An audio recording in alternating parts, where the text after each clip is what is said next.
Halo, apa kabar? Assalamualaikum warahmatullahi wabarakatuh. Kembali berjumpa dengan saya, Hirsbun Arif dari Forum News Network. Wah, ini kelihatannya sampai pagi ini masih asik memperbincangkan debat yang berlangsung tadi malam ya. Tapi debat keempat atau debat kedua calon wakil presiden ini diselenggarakan oleh KPU pada hari Ahad tanggal 21 Januari 2024. Debat yang berlangsung tadi malam itu betul-betul menjadi malapetaka bagi paslon nomor 2 Prabowo Gibran, khususnya calon wakil presiden Gibran Rakabuming. Di media sosial, tagar songong dan savage itu bergema. Tagar itu mengacu pada gaya Gibran yang mencoba membencudangi calon wakil presiden paslon nomor 3 Mahfud MD dengan pertanyaan yang sulit berupa terminologi greenflation. Gibran kemudian diingatkan oleh moderator agar jangan menggunakan istilah tanpa penjelasan. Yang terjadi, eh, Gibran malah bawa-bawa gelar Mahfud yang profesor. Jadi harusnya nggak perlu dijelaskan, juga dia sudah tahu apa maksud pertanyaan itu. Selanjutnya, calon wakil presiden nomor urut 2 Bapak Gibran Rakabuming Raka bertanya ke calon wakil presiden nomor urut 3 Bapak Mahfud MD. Bapak Gibran, waktu Anda 1 menit dimulai saat Bapak berbicara. Silakan. Bagaimana cara mengatasi greenflation? Terima kasih. Masih ada waktu, Bapak Gibran. Aturan istilah. Kami sampaikan kembali terminologi atau singkatan, mohon untuk Ya, tunggu. Silakan dilanjutkan. Masih ada waktu. Ini tadi tidak saya jelaskan karena kan beliau kan seorang profesor. Sesuai dengan greenflation adalah inflasi hijau. Sesimpel itu. Waktunya masih ada, Bapak Gibran, cukup. Kami persilakan kepada calon wakil presiden nomor urut 3 Bapak Mahfud MD untuk menjawab. Waktu Bapak 2 menit, silakan. Baik, untuk mengatasi inflasi hijau. Apa sih inflasi hijau? Itu kan ekonomi hijau. Ekonomi hijau itu adalah ekonomi sirkuler, ya, di mana sebuah proses pemanfaatan produk ekonomi, pangan misalnya, atau apa, produksi apapun, diproduksi, kemudian dimanfaatkan, di recycle, bukan dibuat. Jadi bukan barang itu lalu dibiarkan mengganggu ekologi. Nah, saya punya cerita.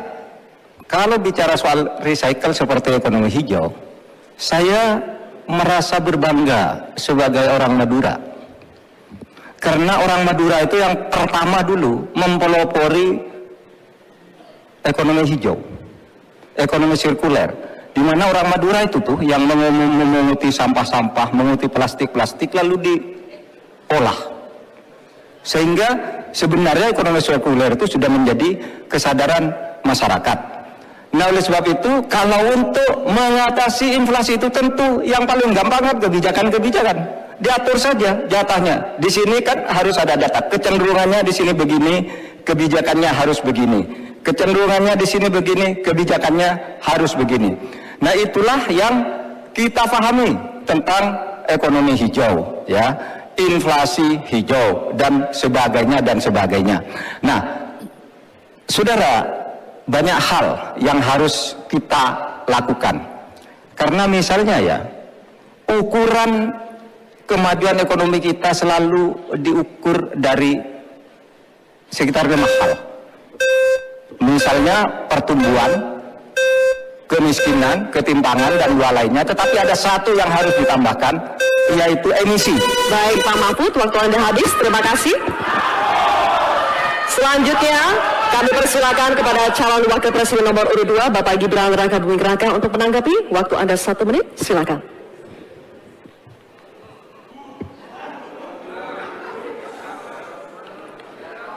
Saya lagi nyari jawabannya Prof. Mahfud. Saya nyari-nyari di mana ini jawabannya. Kok nggak ketemu jawabannya. Saya tanya masalah inflasi hijau kok malah menjelaskan ekonomi hijau. Prof. Mahfud, yang namanya greenflation atau inflasi hijau itu ya kita kasih contoh yang simpel aja. Demo rompi kuning di Perancis, bahaya sekali, sudah memakan korban. Ini harus kita antisipasi, jangan sampai terjadi di Indonesia. Kita belajar dari negara maju. Negara maju aja masih ada tantangan-tantangannya. Intinya transisi menuju energi hijau itu harus super hati-hati. Jangan sampai malah membebankan R&D yang mahal, proses transisi yang mahal ini kepada masyarakat, pada rakyat kecil. Itu maksud saya inflasi hijau, Prof. Mahfud. Terima kasih. Masih ada waktu, Pak Gibran? Cukup? Baik. Terima kasih. Kita lanjutkan dulu.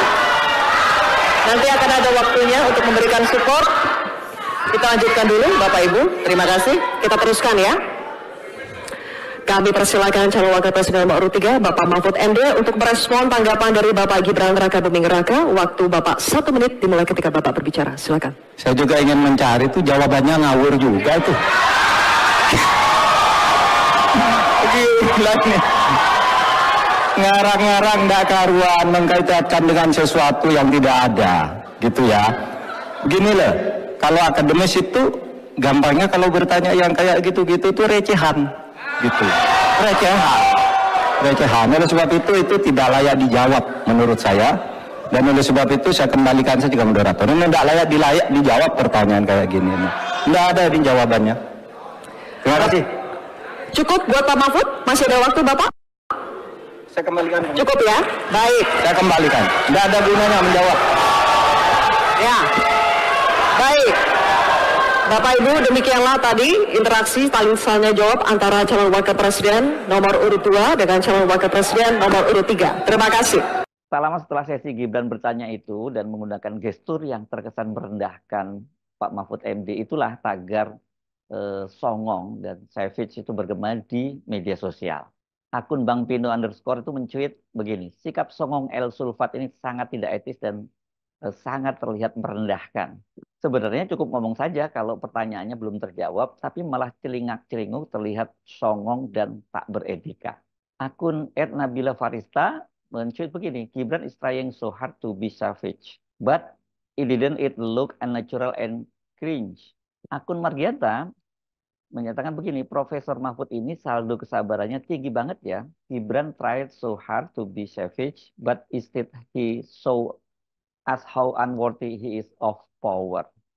Jadi ini banyak yang sebel karena sebenarnya ini kan kalau Anda mungkin jangan artikan savage itu sebagai liar kalau secara terjemahnya begitu. Tapi kalau dalam terminologi anak muda ini mau ini keren lah, berani mengekspresikan sesuatu yang tidak biasa begitu. Itu maksudnya seperti itu. Tapi kan itu saya kira hanya berlaku di antara mereka, di antara teman-teman mereka gitu dalam gaul Gen Z gitu. Tapi bukan tempatnya diterapkan pada perdebatan calon wakil presiden, ini calon pemimpin negara ya. Bukan hanya netizen yang kesal dengan ulah Gibran. Yeni Wahid, ini putra almarhum Presiden Abdurrahman Wahid yang kini bergabung menjadi tim menjadi Dewan Pembina dari tim pemenangan nasional Ganjar Mahfud, itu juga kesal dan mengkritik keras Gibran. Ya itu kan kesannya melecehkan sekali. Menurut saya itu debat dan nggak perlu seperti itu, kata Yeni Wahid ditanya oleh wartawan usai acara debat di Jakarta Convention Center, Senayan, Jakarta. Anak muda tidak punya etika, justru mereka yang merasa mewakili anak muda justru harus menunjukkan bahwa anak muda itu punya etika. Anak muda itu bisa mengekspresikan dirinya dengan penuh hormat kepada orang lain. Itu tegas Yeni. Kendati tampak kesal, namun ketika giliran mengajukan pertanyaan kepada Gibran, Mahfud MD menyentil secara halus saja dia dengan menyatakan bahwa dia itu menghormati Gibran sebagai seorang calon wakil presiden. Jadi dia tidak akan mengajukan pertanyaan yang menjebak dan receh-receh. Tanya jawab akan kita lanjutkan. Dan berikutnya calon wakil presiden nomor urut 3 dan calon wakil presiden nomor urut 2 akan bertanya jawab. Untuk itu kami persilakan Cawapres nomor urut 3 Bapak Mahfud MD untuk mengajukan pertanyaan kepada Cawapres nomor urut 2 Bapak Gibran Rakabuming Raka.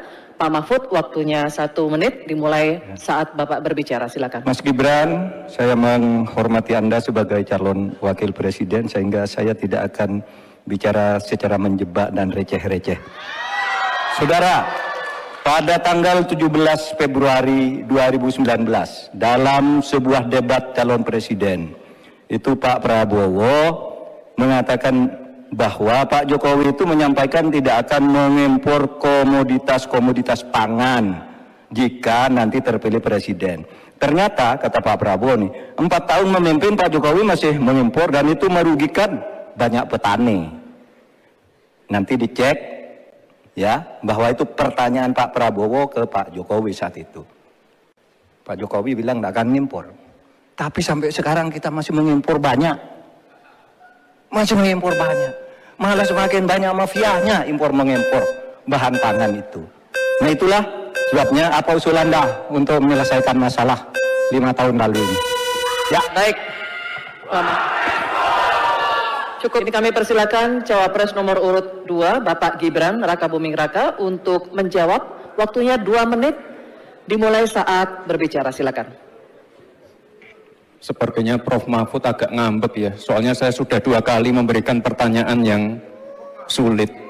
Carbon capture, greenflation, selalu dikomenin pertanyaan receh.